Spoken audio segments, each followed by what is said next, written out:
सिंधी अदब जी दुनिया में भलीकार दोस्तों शामिल क्यों था अवांजे खूबसूरत चैनल में कहानी वीरान रस्ता सोड़ियूं घिटियूं जंहिंजो लेखक आहे मोहतरम इखलाक अंसारी। जीअं ई हुन टीवी हलाई त साम्हूं कुझु हरणियूं बीठल दुबे मां पाणी पी रहियूं हुयूं त ताड़ में बीठल चीते ओचितो जंप ॾेई हिकु हरणी पुठियां डोड़ियो।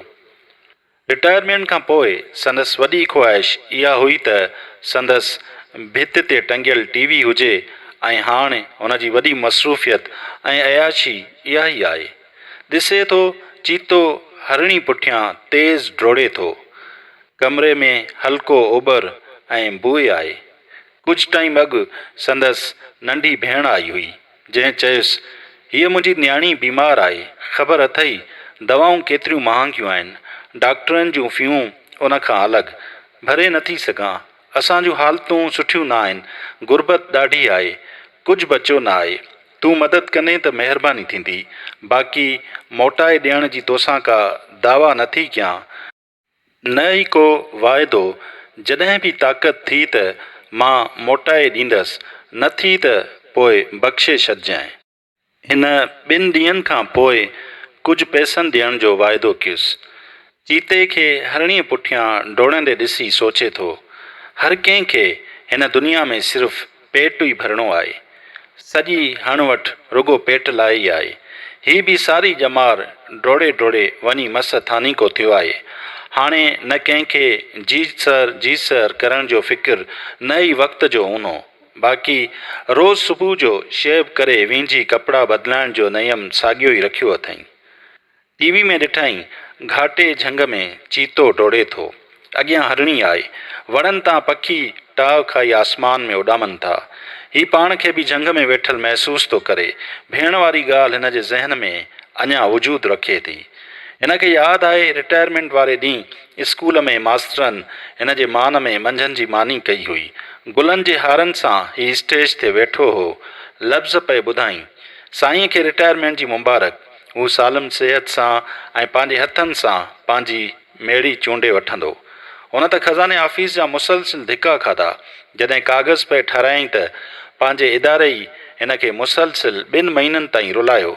कॾहिं ही पनो न आहे, कॾहिं को कागज़ पिया घुरंसि, मिठाई ॾेई मस वञी फाइल पूरो कराए अची खज़ाने ऑफिस मां साल जूं मिलियल पघारूं खणी जीअं घर में आयो त ॾुख में वरतल हो। एजेंट खे 5% पैसा ॾियण खां पोइ हुन खे पहिरियों ख़्यालु सीधे वारे जो आयो, जंहिं वटां साल खां सीधो खणंदो रहियो। दिल ई दिल में हिसाबु कंदो वियो। दर्ज़ी, मेडिकल स्टोर, कपिड़े वारो ऐं ओधर शादियुनि मुरादियुनि ते वरितल, बाक़ी हुन वटि कुझु ई पैसा वञी बचा। चीतो अञा बि हरणीअ पुठियां हो। हरणीअ जा डप में तारा ॿाहिरि निकितल गोरियूं ॾींदे डुड़ंदी पई वई। कुझु ॾींहं अॻु संदसि नंढो भाउ आयो हो, जंहिंखे पढ़ायो ऐं शादी बि हिन ई कराई हुअसि, जंहिं ज़ाल जे चवण ते संदसि घर छॾे वियो। छॾियाईंसि उन वक़्तु जॾहिं खेसि भाउ जी सख़्त ज़रूरत हुई। घर अकेलो हुअसि, ॿार अञा नंढा हुअसि। संदसि बदिली ॿिए शहर थी, उन घर खे अकेलो करणु न पिए चाहियो। स्कूल खां मोटियो त घर जे आॾो गॾु गाॾो ॾिठाई, जंहिं ते खटूं, हंध, थांव, पेटी ऐं कुर्सियूं पयल हुयूं। नंढो भाणसि गाॾे में सामान रखायूं बीठो हो। ख़ैर त आहे? जी अदा, छो, छा थियो? ॿुधाए न छा थियो? घर में रोज़ किरोद आहे, मायूं ठहनि ई कोन थियूं, मां जुदा वञी थो रहां। ईअं न कर, न अदा बसि, ॾिस वेयूं था, ॻाल्हायूं था, मामला सिधा था कयूं, न अदा। जॾहिं हू ज़ाल वठी निकिरी वियो त हुनखे घरु खाइण पिए आयो। मुंहं ते अंगोछो वेड़े लेटी पियो। लॻुसि पए त ॼण अॼु घर में कज़ियो थियो आहे। इहो ई भाउ आयो हुअसि। चयो हुआईंसि प्लाट ते जाइ ठाराइण लाइ बैंक खां कर्ज़ु खयूं, पोइ जेको वञे थो वधंदो लहे नथो। हिकु कुर्ब कयो। कहिड़ो? 2.5 लख ॾे, मां बैंक वारनि खे ॾियां। अदा परेशान न थियो, बैंक वारी किस्त तव्हांखे ॾींदुसि, व्याज मां रुगो जान छुटे। तव्हांजा पैसा सोन जहिड़ा। कीअं ग्रेजुएटी ऐं पेंशन जा पैसा वठण लाइ केतिरो ख्वार थियो। क्लार्कनि जा नखरा, कॾहिं कहिड़ा एतिराज़, कॾहिं कहिड़ा। नेठ संदसि मास्तर दोस्त चयो, अदा तूं रुगो 2% मूंखे ॾे, मां सॼो कमुकार कराए तोखे अची हथ में चेक ॾींदुसि। हिन खे लॻो 6 महीना रुलियो आहे, अञा बि अलाए केतिरा धिका खाई हुन हा कई। हिन ॾिठो त हरणी हाणे थकिजी पई हुई, पर साहु बचाइण जे ख़ौफ़ खां मुसलसिल डोड़े पई। पैसनि मिलण खां अॻु हुन सोचियो हो त मिलियल पैसा फिक्स डिपॉज़िट करे मुनाफ़ो ऐं पेंशन जे पैसनि मां घरु ईअं ई हलंदो जीअं नौकिरी दौरान हलियो पए। कुझु दोस्तनि मजबूरियूं ॿुधाए कुझु ओधर वठी वियसि ऐं किन खे चयईं, अदा ही मुंहिंजा न पर मुंहिंजे बच्चनि जी अमानत आहे। ईअं हिकु ॾींहुं हुन सुबुह जो अख़बार पे पढ़ी त जोणस खट ते चांहि रखी पेरांदी खां वेही रही। हिन खे महसूसु थियो त हू कुझु चवणु थी चाहे। इनक लाइ खेसि ॾिठो। हिकु ॻाल्हि चवां, चओ, कावड़ न कंदव? न। काल्ह क़ुर्बान आयो हो, पोइ नौकिरी लाइ डुकी डुकी थको आहे, खणनि नथा। ख़बर अथव पैसनि खां सवाइ त पटेवाली बि नथी मिले। कुझु मदद कयोसि, जॾहिं नौकिरी वारो थियो त कर्ज़ु लाहे वठंदो।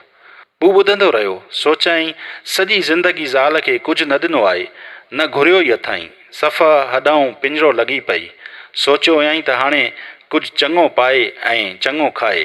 हुन खेसि चिताए ॾिसी चयो, तोखे ख़बर आहे ईअं ख़र्चु कंदा रहियासीं त सभु पैसा हथनि मां हलिया वेंदा। हा, पर असां त उधारा था ॾियूंसि। मां तोखे कीअं सम्झायां? तुंहिंजो इहो भाउ सॼे शहर में बदनाम आहे, वतंदो रुलंदो झेड़ा झटा कंदो। बसि छा कयूं? एतबार तूं थी करींसि, बाक़ी हर माण्हू जो कर्ज़ ई आहे। हिन ॾिठो ज़ालंसि रहे सां ॻोढ़ा पे उघिया। ठीकु आहे, ॾिसूं था। चीते ऐं हरणीअ जी डोड़ में दिलचस्पी पैदा न पई थियसि। जॾहिं हिन महसूसु कयो त 6 महीननि में ई 35 लखनि मां हिन वटि वञी सिर्फ़ु 15 लख बचा आहिनि, हीउ हाणे पंहिंजे चेल जे सूर लाइ काठ जो संदुल बि ठहिराए न सघंदो ऐं न ई जाइ खे हथु हणण जी ताक़त महसूसु कयईं। पैसनि जे खपी वञण जो सोचे ॾुख में वठिजी वियो। हिन साम्हूं ॾिठो। चीते हरणीअ खे दसे छॾियो ऐं निड़ीअ में चक हणी वेही रहियो। कुझु वक़्त खां पोइ हिन हरणीअ खे खाइणु शुरू कयो त चौधारी हिकु हिकु थी गिझूं लथियूं। जिन अची हिकु पासे खां हरणीअ खे पटणु शुरू कयो।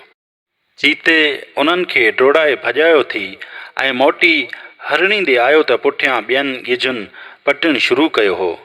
वरी उन पुठियां त ॿियनि अची मांस पे पटियो। हिन इहो मंज़रु ॾिठो पए, पर ॾुख हिन जे अंदर में लही वियो। बचियल पैसनि ते सोचणु न पए चाहियो। ॾुख करे ॻोढ़ा अखियुनि जा बंदि भञी निकितसि। हिन साम्हूं ॾिठो। चीतो गिझुनि खे डोड़ाए मोटियो त उते हरणीअ जो मांस कोन हो, सिर्फ़ु हॾा बचियल हुआ।